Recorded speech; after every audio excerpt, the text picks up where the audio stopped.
너 그 소식 들었어? 고발뉴스에서 마트를 한대. 어디로 가야 돼? 가긴 어딜까? 인터넷 쇼핑몰이라고. 포털에서 고발마트를 검색해봐.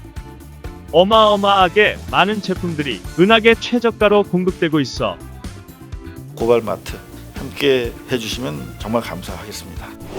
고발마트에서 만나요. 지난 24일 서울고등검찰청 기자실 추미애 법무부 장관이 윤석열 검찰총장에 대한 직무배제 및 징계 청구에 대한 감찰 결과를 읽어 내려가고 있었다. 갑자기 한 여성 기자가 목소리를 높여 추 장관에게 항의했다. 장관님, 퇴근 무렵 전에 일방적으로 이렇게 브리핑하시겠다고 통보하시는 건 기자단에 대한 예의가 아니라고 생각합니다. 종편을 통해 방송된 법조 출입 기자의 불평은 이후 소셜미디어 상에서 회자되며 검찰 기자단의 굴절된 위세를 보여주는 상징적 장면으로 회자되고 있다. 이에 대한 다양한 해석이 나오고 있다. TBS 라디오 뉴스공장 진행자 김어준 씨는 기자의 자존심이 어떻게 퇴근 시간 전에 넉넉하게 일정을 통보하는 것이냐, 두고두고 회자될 멘트라고 꼬집었다. 그러면서 김어준 씨는 법조기자단 대부분이 검찰 편이다. 이번 법무부 감찰 결과 여론이 5대5나 6대4로 갈리는데도 법조기자들은 95% 이상이 법무부 장관이 검찰총장을 직무배제하는 건 있을 수 없는 일이란 시각이라고 지적했다. 김어준 씨는 말한다. 1년 전에 검찰총장이 법무부 장관 집을 압수수색하는 건 박수를 치지 않았었나요? 이번에 법무장관이 총장을 감찰하는데 도저히 있을 수 없는 일이라고 검찰 편을 드는 거예요. 근데 또 검찰보다 더 힘센 조직이 나타나면 그렇지도 않고 조용해집니다. 이재용 삼성 부회장 때처럼. 그러니까 저널리스트 대접을 못 받는 거예요. 보다 흥미로운 분석은 모 경제지 법조 출입기자의 입에서 나왔다.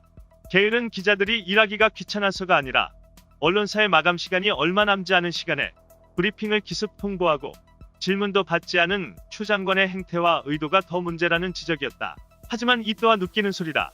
늘상 검찰이 언론사 마감 시간을 얼마 남기지 않고 일방적으로 브리핑을 하거나 심지어 주말 내내 발표 기사를 띄워놓기 위해 금요일 오후 퇴근 직전 보도자료를 내놓는 관행에 대해 그동안 찍소리 못하던 기자들이 할 말은 아니라는 얘기다. 오선 관록의 정치인 출신 추미애 장관은 정확하게 법조 기자들의 의도를 간파하고 있었던 것이다.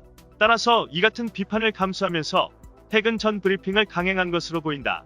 최소한도 올곧은 보도를 기대하기 어려운 기자실 분위기를 고려해 그나마 감찰 결과라도 오롯이 국민들에게 전달되기를 희망한 결과가 아니었나 해석된다. 결국 윤석열에 대한 일방적 지지 보도를 쏟아내던 언론들은 속수무책으로 윤석열 총장에 대한 법무부의 충격적인 감찰 결과를 보도할 수밖에 없었고, 법무부의 검찰개혁에 대한 의지에 공감하는 여론이 점차 울림을 얻고 있다. 주요 사건 판사들에 대한 불법적 사찰 혐의 등 6개 조항의 감찰 결과는 윤석열 체제 검찰의 붕괴를 재촉하고 있다. 검찰 개혁 이후에는 언론 개혁이 기다리고 있다. 기레기들은 기자단에 대한 예의를 운운하기 전에 언론 윤리를 먼저 돌아보고 자성을 해야 할 것이다.